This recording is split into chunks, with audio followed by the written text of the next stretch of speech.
He did say that very openly. And I think it was a bad mistake that we kind of pulled out, didn't help democratic institutions at that time to be built, and kind of didn't work with Russia. And that was a missed opportunity. And then Russia turned into this, country that now very agenda oriented and really has a lot of bad blood because United States took down Soviet Union. And Putin, if you remember history, you have to look, he was in charge of KGB in East Germany. So he was the guy who pretty much had to face all of this. And that's why he became in power so much, because he knew where all assets of Soviet Union was. So he probably took a lot of them, but he knew where everything was happening because Soviet Union had a lot of assets, different on the West, that... Who influenced? Who was in his ear the most? Did he have somebody that was a mentor? Well, Who was in his ear? Well, I really don't know his history that deep, but if you can think about it, you do not become in charge of KGB if you're really stupid, first of all. They pick some people that could be, that would be very trained and very good, to lead all of this institution like KGB, because you have to monitor and oppress and everything else. So he definitely grew through that system of knowing how to do propaganda. He must have been very talented to do that, to be able to get to the position he was, so, and kind of move through that. But I think figuring out where the money are, and he had that, I think, at that time he had some, he worked for St. Petersburg mayor, and he had a lot of people with money and corruption at the time. So they kind of, but it's interesting thing, what's really turned into Russia right now, it's former like KGB, FSB, plus the true bandits. Like he brought true bandits into power too, like Chechnya, truly cutthroat bandits, so it's kind of sitting in Kremlin. So he created this kind of almost like a collaboration of KGB and mob rule to oppress. And if they cannot use KGB or FSB, then they use mobsters after the people and oppress a lot of population. What do you think Putin's vision is? Like, for example, right now, there's some people that's like, we got to keep giving money. Zelensky, we got to help him. He's a noble guy. We got to help him out. We got to do this. We got to do that. And, just Rob, if you can pull up the clip, I'm sure you're probably going to get the chills all over your body, maybe even get emotional if you see this video. If you want to show the clip of Zelensky and Nancy Pelosi, very sentimental. I'm sure, Victoria, this is a special moment in your career if you want to play this. Yeah, Zelensky and Nancy Pelosi, sharing the flag and going through this incredible process. And then, Rob, if you can play the clip of just last week after they got the bill passed and what everybody in, House was doing. And this clip is, you should have it back in the same place you were at. This is just last week after we approved the bill. Look at all these Ukrainian flags. Most of them are standing on the left side, but also a lot of people on the right side. So you see something like this, okay? You got Putin, you got Zelensky. You didn't say a lot of favorable things about Putin right now, right? Who is Zelensky to you when you see Zelensky? I'm not a fan of Zelensky. Why is that? I'll tell you something, and unfortunately for Ukrainian people, and I said, listen, I actually was very surprised at how much attack I got. And, I was like, listen, I shouldn't be, as American Congresswoman, I shouldn't question foreign government that I left 24 years ago from the country, what they're doing with our money, getting attacked for that. I am proud of my Ukrainian heritage, but I separate heritage from governments. And I was very disappointed when I saw what's happening in Ukraine. I'll be honest with you, when I ran for Congress, I ran as a CPA to fix our fiscal issues, to protect the border and fix this crushing debt and inflation and healthcare, because I knew what's happening.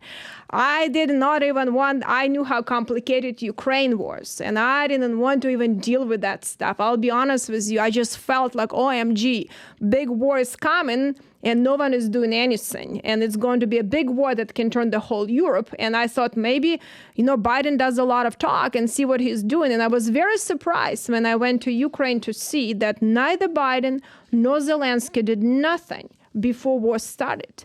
And if you remember, when Trump said to Putin, not under my watch, and Putin only understands the power. He doesn't care about messaging, crazy or statements, waving flags. That doesn't matter. He is who understands only power. The only deterrence for him not to move further And he will move further as much as you let him move further and cause a lot of headaches. And what he's doing in the Middle East is caused by him too, and China and Iran. It's all they do it jointly because they after us. And now they teamed up officially to come after us. But the only way you can deal with them, you have to have a strategy. And it's not just weapons. We took down Soviet Union, actually, by dealing with oil and financial markets. We limited access to financial markets for Soviet Union and suppress of price of oil. And what we're doing nothing right now. Putin is doing a lot of, making a lot of money that he can finance his war. And then we actually have our pipelines at half capacity and don't do permitting for natural gas. And when Trump said, Germany, what in the hell are you doing? Why are you so dependent on Russia? Or told Europeans, you're not serious, you need to get to 2%, because it's a bigger problem for you than for us, which 100% true. I mean, this is a bigger, Europeans are doing nothing. Why they overthink that Americans should go and bail them out and they can leave the socialism BS? People are tired of that. I'm tired of that too, because our grandchildren will be paying for that. But I'll tell you, Zelensky did nothing. I was shocked. When we came, so the first time I came, it was actually a few weeks before the war, when Biden was saying, oh, Putin is going to attack, he's going to attack. I was very surprised. They were not getting, oh, we cannot have panic. I'm like, what are you talking about? We were ready that, during Soviet time, that we're going to have missiles landing, and we were practicing, monthly, if America is going to attack us. We were actually every student was putting AK-47s together. We had a test in 45 seconds. We did girls and boys to make sure if Americans come to fight with us. That was a test required. And you actually have war ready from 2014. People don't realize the war started in 2014 under Obama, Biden, which gave blankets to Ukraine. Trump was the first one who gave weapons to Ukraine. But I think, and you do nothing, you're not getting the country ready. So I was very surprised. And then Biden did nothing. We were telling him, okay, we need to put some deterrences, because Putin understands if you're serious, he's not that dumb. But we did nothing. Then the war started. The same thing. Biden slow walked the aid, did nothing. And what is he doing? He's trying to turn it into a 20-year war. And this is terrible. It's cost a lot of money. It costs a lot of lives. And I don't think West win on longevity. We speed on agility and speed. Democracies are not as good. Dictatorships prevail in the long run. I said, I don't understand why we're doing that. This is dumb strategy. What are we doing? I understand we cannot have Russia doing what they're doing. It causes a lot of headaches, what they're doing right now for all of us. But we need to be more serious, and they were not serious about that. And so that's why I was very surprised. And the same Zelensky. And no one built, like we're talking about, no one even built, like, okay, let's say your strategy to have a 20-year war, I completely disagree. But let's say I am wrong, you're right. Where will this building all of the capacity?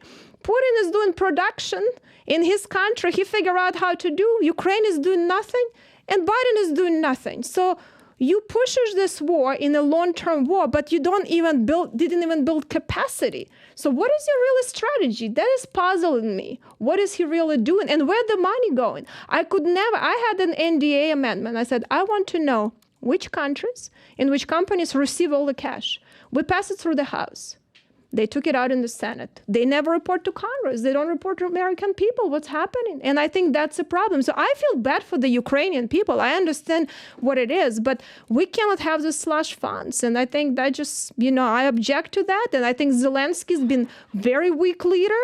I've been Putin take advantage of that. He has a lot of corrupt people around him, and Russia takes advantage of that. They know very well. You put like a puppet, someone like Zelensky or similar like him, put a bunch of people around him that you can buy, and that's very convenient for Russia. So if you like this clip and you want to watch another one, click right here. And if you want to watch the entire podcast, click right here.